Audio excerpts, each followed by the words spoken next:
ট্যাবে টাকা জালিয়াতি কাণ্ডে এবার নাম চড়ালো এক প্রাথমিক শিক্ষকের। মালদা পুলিশের হাতে গ্রেফতার দিনহাটা স্কুল শিক্ষক মনোজিৎ বর্মন। পড়ুয়াদের ট্যাবের টাকা গায়েবের অভিযোগ উঠেছে আরামবাগেও।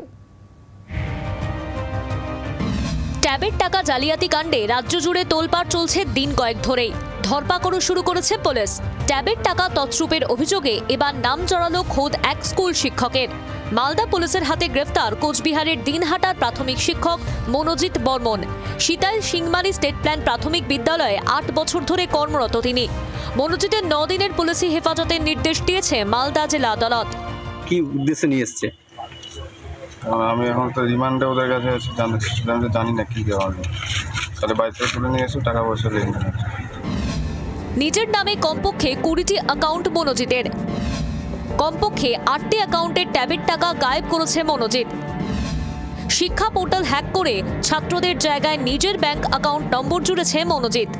ট্যাবের টাকা গায়েবে খোদ শিক্ষকের জড়িত থাকার অভিযোগে উঠছে একাধিক প্রশ্ন। কেলেঙ্কারির শাখা প্রশাখা ছড়িয়ে রয়েছে কি শিক্ষাক্ষেত্রের অন্দরেও? পড়ুয়াদের ট্যাবের টাকা গায়েবের অভিযোগ উঠেছে আরামবাগেও।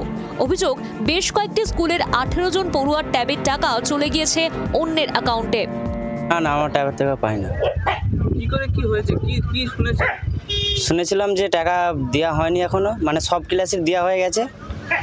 আমরা 5 জন বাকি আছি দিতে, এখনও 5 জন পাইনি। হেড স্যারকে জানানো হয়েছিল, বলেছিলাম। এখন বই নিয়ে গিয়েছিলাম, বললো এক নাম্বার চেঞ্জ হয়ে গেছে, 2টো করে অ্যাকাউন্ট আছে, এরকম বলা হয়েছিল আমাদেরকে। গরিব ঘরের ছেলে তো আমরা, টাকাটা পেলে একটু সুবিধাই হতো। যে জিজ্ঞাসা করলাম, বললো যে বাংলা শিক্ষা পোর্টালের যে আইডি সেটা হ্যাক হয়েছে নাকি, তার জন্যই টাকা পাওয়া যায়নি। আমার ক্লাসের 5 জন স্টুডেন্ট ক্লাস 12-এর, তাদের বেনিফিশিয়ারি রং বেনিফিশিয়ারি হয়েছে, তাদের টাকা অ্যাকাউন্টে ঢোকেনি। তখন আপলোড করার পর, মানে তার আগে আমরা বারবার ওগুলোকে চেক করিয়ে আপলোড করেছি, কিন্তু আপলোড করার পরে নাকি তাদের অ্যাকাউন্টগুলো চেঞ্জ হয়ে গেছে। আইএফসি কোডটা চেঞ্জ হয়েছে, অ্যাকাউন্ট নাম্বারটা চেঞ্জ হয়েছে।